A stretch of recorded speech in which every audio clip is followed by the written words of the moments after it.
All right, very welcome along to it's an OTB AM special, in fact, for the Galway Races. We're here this week with Paddy Power. We're broadcasting now live from the Galmont Hotel. Then we're going to be heading over very soon to the Paddy Power shop on Prospect Hill, where we'll be getting the considered opinions of Paddy Power himself and also some thoughts on Ruby Walsh, who's putting his reputation on the line this week by going head-to-head against a Paddy Power punter.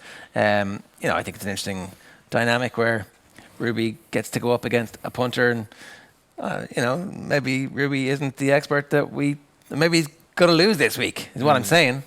I think he is going to lose this week. I'm backing the punter here, even though I've got no idea who the punter is. I just know that Ruby, a bit of time away from the game, does he still have his insider information, is what I want to know. He has won me a lot of money in the past, I will say, Ruby Walsh, reading his tips, particularly around Cheltenham, right, especially when they match up with this guy's tips. You throw them overboard. But I've changed my tune. I'm like, when he was inside the camp, when he was a jockey, he always tipped honourably. So I've got no confidence in him this week. Well, you could also have the other argument that maybe now he's more free to say what the situation is. It's true. Yeah, that he can actually say, there's no consequences. Like if I said, I blurted out as a jockey, oh, Willie thinks this thing is a great chance, and then Willie go mad, and maybe he might feel a bit more free, and his reputation's on the line. The punter is a guy called Joe Walsh, no relation, and we'll be talking. We're going to be introducing him to. So you've already picked him, though. So I'm going to wait now and got faith in Joe. Make my mind up a little bit later on. John, the races this week. Very good advice from you a little bit earlier on. And from Hector Hucon on OTB AM this morning, don't bet in every race. But we are going to go through the card here and give people an opportunity to, get invested, but at small stakes. Well, what a tip is, it's a perceived edge. So if you're tipping something, or if you're giving an opinion on a race, somebody might already have an opinion, and I'll say, well, look, this is my opinion. And they'll go, yeah, well, that matches what I'm thinking, or John, I disagree with you, or I agree with you in that. There are nearly 50 races this week. It's a marathon, not a sprint. It's the Galway Races. It can be a little bit more of a different festival than, say, Cheltenham or Punchestown. Galway is a little bit more about trying to find a horse to win, sometimes for smaller yards, trying to plot one out in a legitimate way. And you also have the likes of Aidan O'Brien, Willie Mullins here. Willie Mullins has had 33 winners in the last 3 seasons at Galway. Not bad. So it was Dermot Wells' week. It's now Willie Mullins' week. He ran, in 2016, Willie Mullins ran 20 horses and had 9 winners. So if you'd backed every one of his 20 horses, you would have been doing all right, I'd say. 12 winners last year. But Galway sometimes is about nuance, it's about market moves. There's a site called Odds Checker, and this is a democratic thing because it's just all the bookmakers' odds, but of course you see the Paddy Power ones, and then you'll see what's being backed and what backed in blue and going out in pink. So there's a lot of horses being backed. You want to follow the nuance, you want to follow the money in Galway in every way, like around the ring and obviously in the nightlife too. Right, very good. John, got some nightlife tips coming your way. At the end of the week, maybe. At the end of the week, yeah. At the end of the week. Okay, so let's start. The first race goes to post at 5:20. So we've got 3 or 4 hours left here for people still to kind of big deep breath in, be calm, be cool. Be calm, be cool. Authorised Art is the favourite for William Mullins. Been money for this into 6-4. Paul Tannen on board, won at Punchestown very impressively. The one I like though, for the ABBA fans out here, it's Winner Takes All. Winner Takes It All. Actually, it was the last ever ABBA single, 1983, but this is now 2019. This is the first race of the Galway Festival. Winner Takes It All. Joseph O'Brien, JJ Slevin, JB McManus colours. Could be an each way, €1 each way bet of 14-1 for Winner Takes It All. Willie Mullins' horse, the most likely winner, but I'm going for the ABBA song. All right. That's a great start. 5:55 is the next. It's the Easy Fix Handicap Hurdle, 2 miles and a furlong. Yeah, and 20 runners and 3 reserves. So look, it's might be darkened room in the second race at Galway, but this is my nap of the day. In a day where I'm hopeful rather than confident. Convara, 12-1, number 6 in the card, my favourite number, like The Prisoner. I've never remembered that TV series. Andrew Slattery trains. Darragh O'Keefe rides. Won his last race over hurdles. He's 12-1 Convara. I think a progressive horse for €1 each way. A couple of other horses have been backed. Duach Traw, not much form in the book at 9-1. Monkey Lou for Gordon Elliott into 10-1. And Castle Hume, a course and distance winner, is into 16-1. Okay, so a big field. A big field, Convara each way. You've got to be each way if you're looking at these fields. And also, you should always back each way if a horse is over 4-1. The next race is a small field. Goes to post at 6:25. This is the Clare Galway Hotel.ie Irish EBF Maiden. Yeah, this one has got an odds-on shot. Inish free for Joseph O'Brien, 15-8 on. Like, It's 15 grand to win 8 grand. None of us are going to be doing that, right, at the Galway Races. Speak for yourself. Well, you know, Hawkeye. Shechem for Dermot Weld that was a reference to Off the Ball AM. Sorry for anybody who doesn't understand. Owen's obsessed with Hawkeye. So Shechem is Dermot Weld's horse in opposition. 3-1 for him. Dermot Weld was the king of Ballybrit, still has king properties and the king essence, the master of Rosewell House. He's 3-1. So I think, you know, if you're going to have a bet, I wouldn't be backing Innisfree at 15-8 on. I'd be backing maybe Shechem at 3-1, but probably a race not to have a bet in. Yeah, fair enough. The Clayton Hotel Galway handicap at 7:05. This is another 7 furlong race. Yeah, this one, like we're looking again, 15 runners, but the one I like is actually one of the lowest weighted horses, 9 stone 5, improving, like literally, 9-1 each way bet. I definitely think in Galway over 7 furlongs. If you're running on the flat, they're going to the stalls, and you need to be drawn low because the way the horse twists from right to left. So improving is the best drawn horse in the race. Was 4th and 2nd the last 2 starts. Willie Lee is in the saddle, a good jockey booking for improving, and I think at a price of 9-1, I think he's a solid each way proposition. Bit of money for Berligerman, number 7, into 22-1. Joseph O'Brien's got a horse in this one as well. And Cruella Deauville for all the Dalmatian fans, number 11, Johnny Mercer. Cruella Deauville is a horse that also think would have a good squeak in this, but improving is the one I've gone for. All right, 7:40 is a 2 mile 1 furlong handicap. Yeah, this is the big race of the day. This is the amateur riders race, the 2 mile. We always see on the opening day of Galway. Once again, you're looking at 20 runners. Fascinating. Never Rushicon. We had Yvonne Connolly in on Friday Night Racing there. She rode Never Ushicon to win the Corinthians race at the Curragh last week. And I watched the video back of it, and the horse won without moving a muscle. Jessica Harrington hasn't been out for a while. Has this horse has been ridden over like fences, hurdles. You know, he's very much a versatile, a Clayton Blackmore, a utility horse, a very versatile player. Number 20, Never Ushicon, bottom of the weights.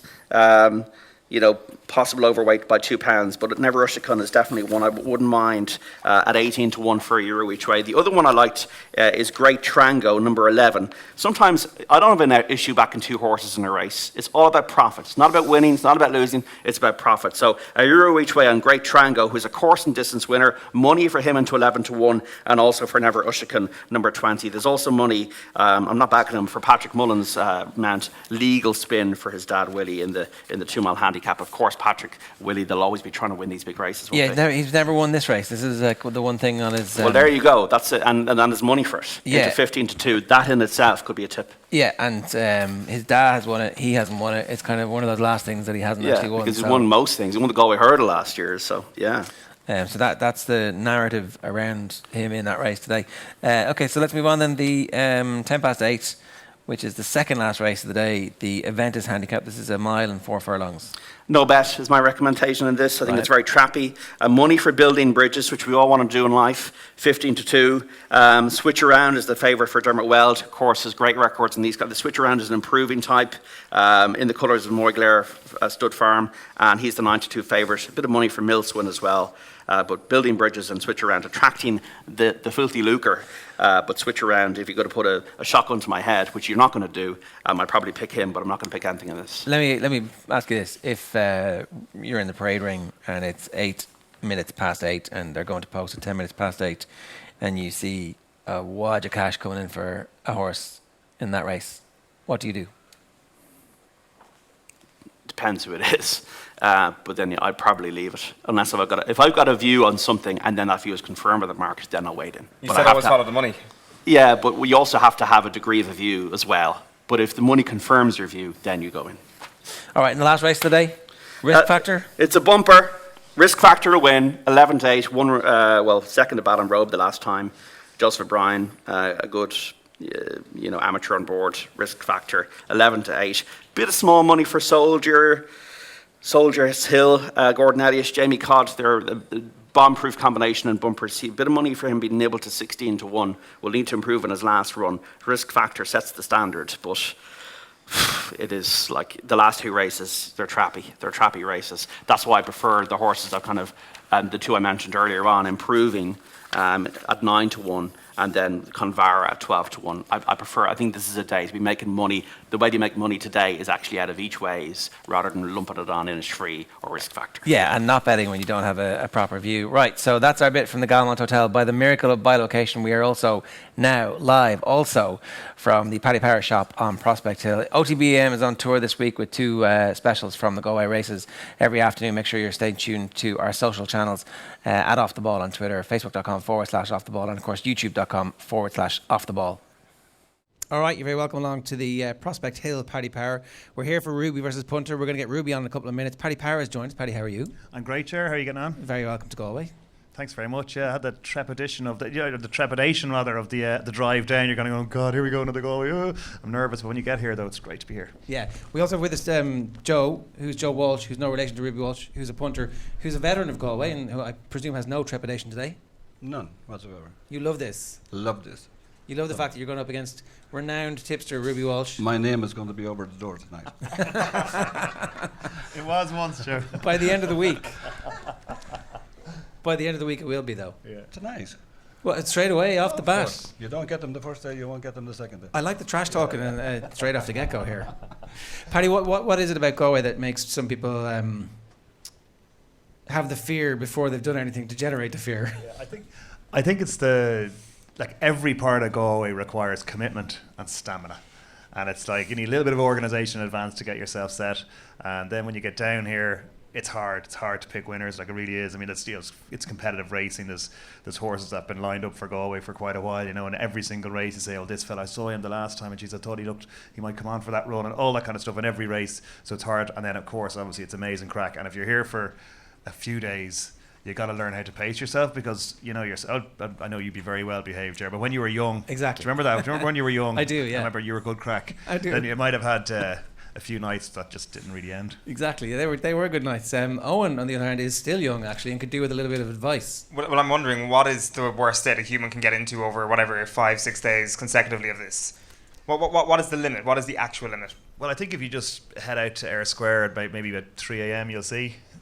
Outside Supermax there. I think the reality of this, I mean, like it sounds very grown up and sensible, but the reality is just to bear in mind that if you're here for a few days, you want to enjoy every day, and not just one. I'm not trying to be like your dad, Jesus, but you know what I mean. Sounds very like him. Yeah, I know, but you have to go. You have to have the crack, obviously. And if you're back here, my one bit of advice: if you could plan it, I know it's impossible to plan this, but you try and back your losers early and your winners late. Right. And backing the first winner can often be very unlucky.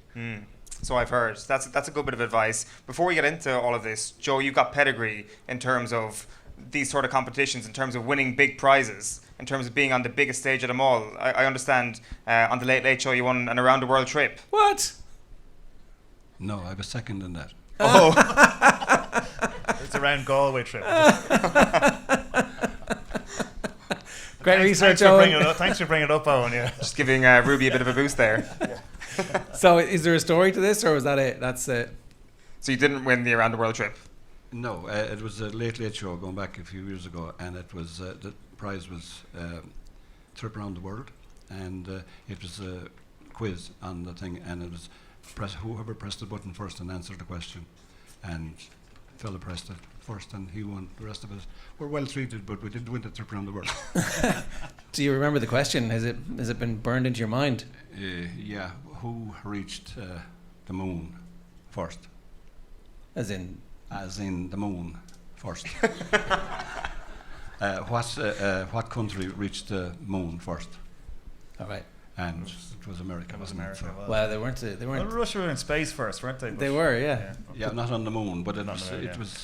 But it was a fastest finger job. Your buzzer correct. was probably I faulty. knew the answer, but not fast enough. The other fellow. That's a bit tough.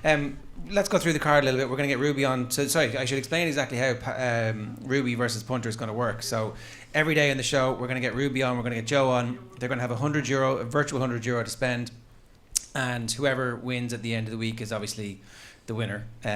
It's pretty straightforward. But if everybody out there fancies their chances of actually beating Ruby and Joe, of course, then you can call into your local Paddy Power store, and there's a leaderboard behind the counter, and whoever actually manages to win will get their name up on that leaderboard, and there's prizes as you would expect for that one as well. So you can check that out in all the Paddy Power stores around the country. Is Ruby a good tipster? Is he a better tipster now that he's retired than he was when he was racing, or is he on the line yet? not yet?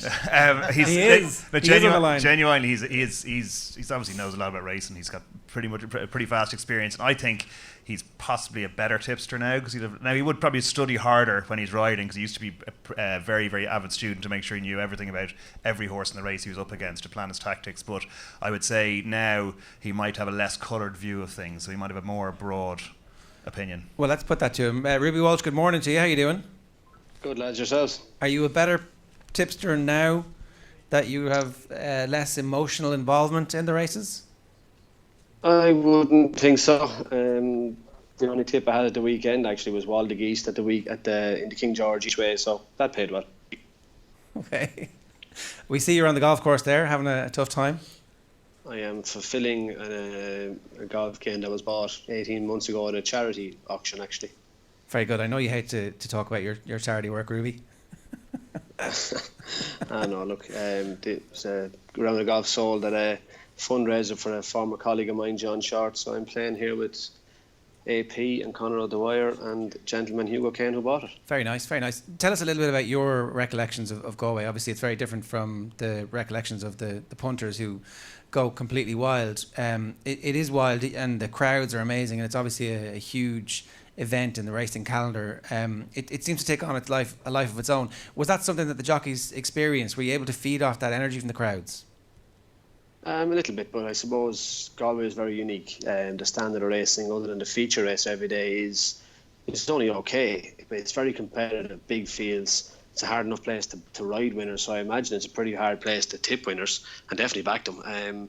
But look, it's a unique experience, and I'm looking forward to being there this year as a race car. Yeah, as a race car, and being able to enjoy the food and the drink and actually have a relaxed atmosphere. Listen, this is very simple. You've got €100 every day to try and pick a winner and to try and beat Joe. What's your €100 going on today, Ruby? I'm going to have €40 on authorised art in the first at 5 to 4. Paddy going to give us 5 to 4? Well, funny enough, that was like a teed up, Ruby, because that's our first enhancement of the day for the lads in the shop. I'm going to give you 7 to 4, and anyone's in the shop here in Prospect Hill can get 7 to 4 about authorised art as well. So right. There you go. And that leaves me 60 over. So I will have 60 on. I won't. I'll have 30 each way on Great White Shark in the big race. The amateur derby. 25, 55. The amateur handicap. I'm on Mr. Adjudicator's 11 to 4 favourite. That's quite skimpy in such a big field. So I'm going for a big price one to try and bolster my account for the week. See Great White Shark there, number 15 in the there, 740. number 15 in the 740. The Connacht Hotel. Ruby showing your age there. Yeah, the Connacht Hotel. Yeah. I'll tell you what. It was a GPT when I won it back in '96. Yeah. I didn't write down the prices as far as that horse, so I have to look it up here. I think it's about 16 or 20 to 1 shot, so you'll get a very good. It is, yeah. Ruby, how do you feel about putting your reputation on the line against a punter? I mean, it turns out they've picked well. Joe Walsh is a former bookie, successfully ran 2 shops and sold them. So at the end of this week, there could be a new Walsh in town as the chief tipster. I'd say there's a fair chance he knows more about backing winners and tipping horses than I do. I was only any good at riding them, so I don't know. I'm not the expert he is. Joe, how are you feeling? Confident? Yeah, confident, yeah. I'm going to oppose Ruby in the first race, and I'm going to put 25 to win on Rip Rocks Paddy OK. Rip Rocks Paddy OK. Bit of money for Rip Rocks Paddy OK already? A bit of local knowledge, a course whisper or something? Well, come on, he's about an 8 to 1 shot. Yeah, but I'm expecting 10 to 1. And you're going straight in the nose? 25 in the nose at 10 to 1. Okay, we'll give you 10 to 1 on him. Rip Rocks Paddy OK, yeah. Thank you. Very good. Where did you hear the good whisper for this? Because it was 12s earlier and it's down to 8s now. Yeah, I got a call this morning from a good friend of mine, and he said, whatever Ruby picks in the first, oppose him. All right. And then, funnily enough now, Joe, I'd say I rode the winner of the same first race about 7 times. So Having that bad a record in it. Exactly, yeah. It was 4 of the last 5 anyway, it was Willie Mullins, wasn't it? Yeah, I was just thinking I was injured one of them, but yeah, I think I won it 3 or 4 times Dermot well as well, so. Okay. Come on, Joe, bring it on. Ruby, you got me out of trouble so many times. I'm only like. And by the way, congratulations on your retirement. And the best ride I ever seen you give a horse was the Irish Grand National this year. He was a good winner, wasn't he? He was an excellent winner, and I think if anybody else was on him, he wouldn't have won. I think he was dying after the last, and you gave him a spot on ride. Thank you. They call this buttering you up just as he They're lances you later on. Rivals here. Yeah. They're mutual. The trash talking level has dipped a little bit here for us. You've 75 quid left. What are you going to do with it? I'm going to put 25 to win on a horse called Improving. Okay. John Duggan tipped this up this morning. It's around about 9 to 1. Is that right? Yeah, the 7:05. Yeah, and then on the second last race, I'm going to put, what's I have left? 50 left, is it? Yeah.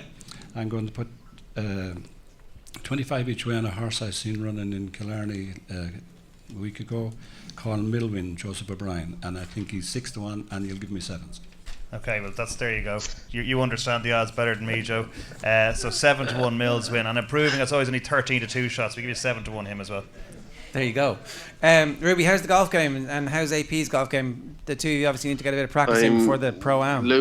We're losing here by about 4 points, myself and Conor O'Dwyer, so we only have 3 to play. But I'm blaming you. I messed up on the last hole waiting for this call, so it's all your fault.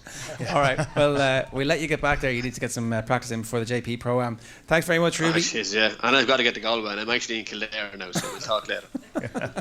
They have helicopters, apparently. Yeah. The number of helicopters is... I'm sure they do. Not for me. Good luck, Ruby. Thanks very much for that. Good luck. That's the first issue of episode of Ruby versus Punter, and obviously we'll be continuing this all week. So just to recap, Ruby was 40 quid on the favourite, right? Authorised art, that's what he went for? Yeah, we gave him 7 to 4, and there's 7 to 4 available. That one, the number 1 in the first race for anyone in the shop here today for 100 quid, singles only.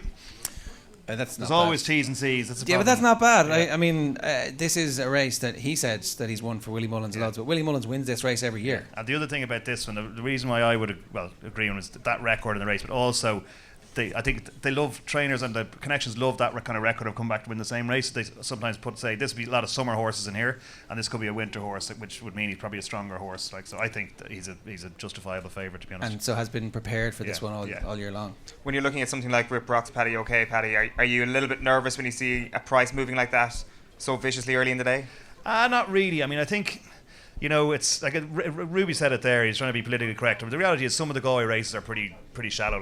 So if you see a lot of money for a big outsider, you're not that confident in the form book. So you'll probably react quite quickly, and sometimes arguably overreact to cutting prices. Because a lot of the pricing of a race like this last night, there's a few horses you can look at their form, another few horses you're kind of licking your finger, putting it in the air, and sticking a price down and seeing what the market does. Yeah. The other Ruby was 30 quid each way, and we had to look down. It was Great White Shark, wasn't it? Yeah, it's a Great White Shark. Yeah, so that's a big price one. So that's a Willie Mullins horse as well. So that might be interesting. If there's a big price about a Willie Mullins horse in that kind of race, that's Ruby's maybe one to take note of. Yeah. Eoin was worried that maybe Ruby's information wouldn't be as strong anymore, and we'll see around about 7:47 tonight. But he's still assistant trains in Willie's, like, so. Yeah, finger on the pulse, I would suspect. I think he was actually insulted when you asked him that very question, Jerry. He didn't take that well. The one that you told me to ask earlier that you didn't actually have the balls to ask yourself later on. Thanks, Owen. Thanks for that. Let's just go quickly through the card. Okay, so 5:25. We've talked about that. Authorised art. We'll go off favourite for this. There's probably an expectation that the Jessica Harrington horse Morosini should be close to him, and we've obviously had a tip here for Rip Rock's Paddy. Okay, so is there anything else that you think is going to be featured? I think the Edward O'Grady horse, number 5, Racine, is potentially a danger as well. I mean, won last time out, and just again, look, I'm kind of looking just at the favourite, but I mean, there is a chance from each way. Rip Rock's Paddy wasn't one I had in my short list, but I respect Joe's betting it. 5:55. It's a handicap, 2 miles and a furlong. This is the easy fix handicap hurdle. What do you like here? Well, I like number 11. There's a short enough for a 3 to 1 favourite, Linger, number 3. But I'd like number 14 rather, Do Not Throw. Duachraw, which is anyway. That my Irish isn't great, but that's a 7-1 shot now. There's been good cash for this, and these connections like the Michael Mee, those colours, and everybody loves having winners at Galway, but they're veterans from here. And he won a bumper by 7 lengths in Tramore, and was kind of been tipping away outside that. And I'd say this might have been the plan since he won that bumper. He didn't get a very high rating. It looks could be quite well handicapped. So at 7-1, I'd respect the cash for that. Yeah. Okay. Do you like anything in the second race? Yeah, I like Jack Hanlon's horse. What's in the Corner, Rachel Blackmore. It's a good combination when they have everything right. He's 16-1. I think he's good value each way. Yeah, that's the difficulty of picking winners here, is that you could see a slew of 16-1 winners and it was, I was just on the wrong 16-1 horse. That's what it's like. The other thing that I didn't really understand was we did a piece with Aidan McGuinness recently where we borrowed a horse for a day and he took us out onto the beach and we were watching the horse run around. But he was talking about like the best nights that they've ever had were at Galway, where they had a winner. They didn't go home. They were supposed to go home that night. Where they ended up, I don't know. But he was just like, the connections was the thing and the joy of the victory was the thing, as opposed to, we're looking at this kind of slightly coldly about the prices but like if you want to target a festival, you're probably planning from next month or the month after to try and get a horse ready for Galway. It's such a big deal. And the reason why it's a big festival with relatively ordinary horses, so you have a chance. Because it's very hard to say we're going to target Leopardstown at Christmas or Punchestown or whatever, because then you're up against Gigginstown. You know what I mean? Yeah. You'll be struggling in a lot of those races. So yeah. Okay. The next field is a short field. It's a flat race. It goes to post to 6:25. And what do you like here, Paddy? Well, the favourite, Innisfree, number 4, is going to be about 1-2. Looks to have solid form. Finished second to a Royal Ascot horse. So last time, that should be going to turn well. As a historically an amazing record in this race. I know he had a quite enough couple of years, but his second favourite, Shechem, is 11-4. But I think the 1-2 shot probably this might be one to go for a pint. Yeah. Okay. Joe, what do you like? Yeah, horse down on the bottom, number 8, Zine Express, first time out. Willie Lee. Nobody rides Galway right now better than Willie Lee. He'd have a serious chance if he gets him out. All right, 7:05. The Clayton Hotel Galway.ie handicap. This is another 7 furlong race. It's a bigger field, about 16 horses in it at this stage. Looks like Fancy Footing is going to go off favourite. All right. Yeah, I think it's going to, Eagles Rock will probably just about edge favours a bit. But it's an open race, 11-2, 6-1 the field. Serena is 6-1 as well, number 13. But and 6-1 actually Fancy Footings. You're right. Any of those could go off favourite. So if you're planning to have a huge bet on Fancy Footings, that'll probably make that go off favourite. But I don't have a strong opinion on this. But Galty Mist, number 14, there's been a few quid each way for it, and it just looks like it's had a couple of quiet runs, the in inverted commas, potentially, or else it's just not that good. Yeah. But I'm going with it's had a couple of quiet runs, and maybe again today has been the plan for a while. All right, Joe Walsh, do you have a fancy? Yeah, I backed Improving to win this race. Oh, you did. Sorry, yeah. Again, Willie Lee, drawn 1, have a serious chance from trap 1. Okay, and that's a big price. And actually, that's a really important thing to remember. One of the tips about Galway I should have mentioned earlier when no one was asking me is like, so it's in 7 furlong and a mile races, like being low draw is a huge advantage, because if you're drawn wide, you're stuck wide for quite a long while before you can tuck in, so you run much further. So a low draw is really important. This, to say, for example, this race. Okay, so that looks like everything makes sense there. And also, I should point out, John Duggan tipped that one this morning for us as well. 7:40, the third last race of the day. We've got a number of different tips in this one already. Great White Shark was Ruby's at a big price. What do you like, Paddy? I think the favourite, Mr. Adjudicator, is going to be very hard, and he's actually another enhancement. So he's 5 to. He could even be shorter than 5-2 now. He was shortening up this morning. We went short, and the price has kind of come into us. We're going to go 7-2 for anyone in the shop here if they want it for Mr. Adjudicator. I think it could go off 7-4. I know it's a big field, but it just looks like Looks like, again, this has been the plan for a while, but it just looks like this one might have a lot of weight in hand, and I think judging on I think hurdle ratings, you would say back on the flat, this fella is going to be pretty hard to beat. So I think he's probably my nap of the day, to be honest. This is one of those days where at the end of the day everybody goes, "Oh, Willie Mullins had an amazing day. Won the first, won the fourth, the favourites," and it's like, and it ends up being like a 60-1 quadruple. You're like, oh, maybe I should have just had a little nibble at that. What do you think, Joe? Yeah, I'm going to go for Shakespeare's Galley here, Joseph O'Brien. Tony Hamilton rides Galway well. 16-1. He'll be in there with a big shout. Okay, lots of big prices. Okay, 2 last races to go. The event is handicapped, goes to post at 10 minutes past 8. This is a shorter, smaller field. And am I looking at Ideal Pal around about 4-1, Monty's Miracle? They were yesterday's prices probably, so. Switch Around looks to be the favourite at the moment. Yes, we've got Building Bridges, 4-1 shot. Switch Around. I didn't write his price down, so I don't have that there. But yeah, but look, it's a relatively open little race for a little handicap. So I thought Red Jerry's the one I had my eye on, but Joe might have turned my head a bit with his. I'll let him tell you about his in a minute. But this one, the second at Navan, the last day, looks like the form might have worked out quite well. And this track might just suit. And I think it's 1 mile and 4.5, so you need to stay up that hill. And I think this fella will definitely stay. So Red Jerry for me, tentatively with the saver on. That's a no meat horse. Yeah. Go on. What's your saver on, Joe? Yeah, I backed Mills win in this race. I was in Killarney the last meeting, picked him out as my nap for Galway. Came up for a look, finished third. We'll take all the beating today. All right. Down in Killarney scouting the horses for Galway. That's the type of research that we're bringing here. And then the final race of the day. Look, again, Patrick Mullins in the bumper.